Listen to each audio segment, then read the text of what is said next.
Hello everyone, this is Ramzan Ali. Welcome back to my channel. So let's talk about the 13th Hour, Book 1 in the Cruel God series by Trudie Skies. It's a steampunk fantasy. The world is ruled by 12 deities or 12 gods, each having its own domain and its own mortals. Their mortals also have specific powers corresponding to their god or their deity. So let's just dive into it. Let's talk about cover first. Cover is very good, fascinating. Love the cover. In fact, one of the major selling point for this book to me was the cover. Um, and the two main characters you can see on the front, Kayl and Gwen. I read the book. I didn't listen to the audiobook, so maybe my pronunciation would be a little bit off. And let's talk about the tone and the setting. It's a steampunk fantasy world full of magic and gods and time manipulation and all that, which I loved. It's not a grimdark book. Sort of, you can say it's PG-13 kind of book. Let's talk about the plot. My God, there's too much. There are going to be mild spoilers of the plot revealed, but whatever I'm going to talk about, this is like the starting 10 to 15% of the book, or hardly 20% of the book. The rest of the book or the rest of the plot comes later. So there are 12 domains in this world. Each domain is separate and run by its own god or deity, and each domain has its own different kind of mortals. They have special superpowers which are the gift from their gods. The mortals of these deities, they have to pay taxes to their deities, and their gods are very unjust, cruel. They have no regard for their own creation, their own mortals. They just use them as toys and puppets. They toy with them. They kill them unnecessarily. And one of the significant feature is that whenever a mortal dies due to some reason, their body disappears, their soul is sent straight directly to their god, to their domain.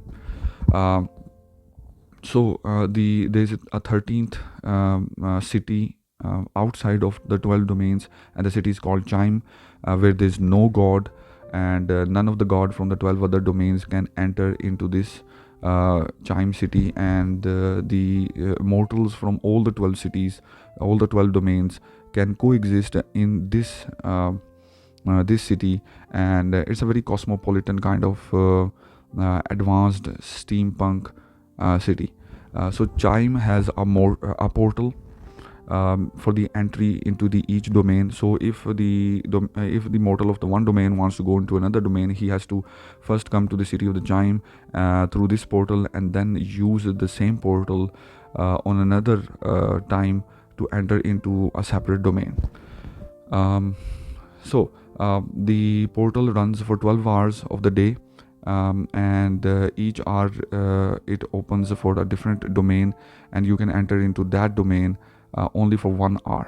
So this is all exposition. This is at the start of the book, explained I guess fairly well.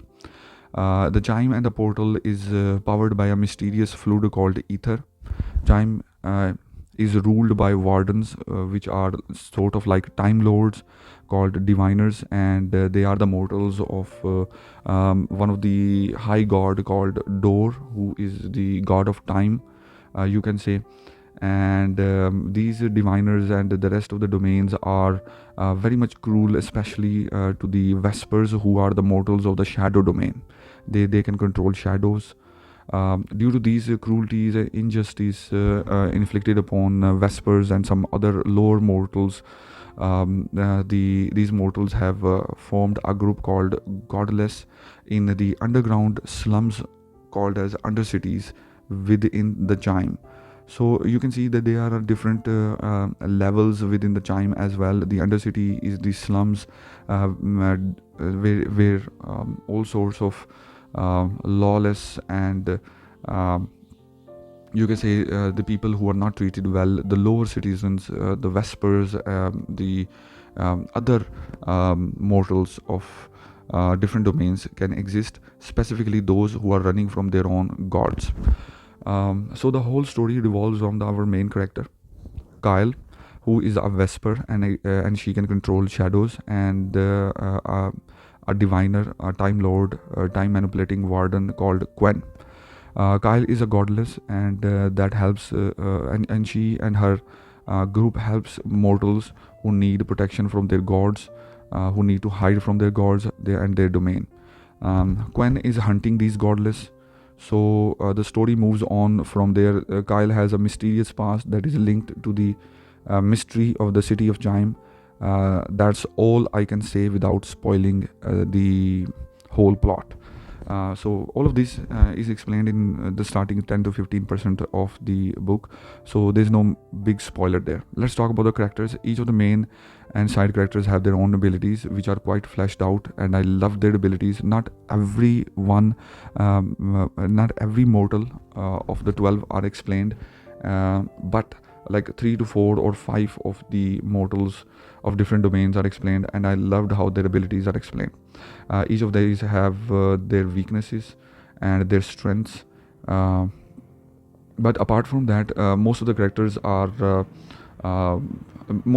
have shallow personalities. Their personalities are not very well fleshed out, other than their abilities, their superpowers.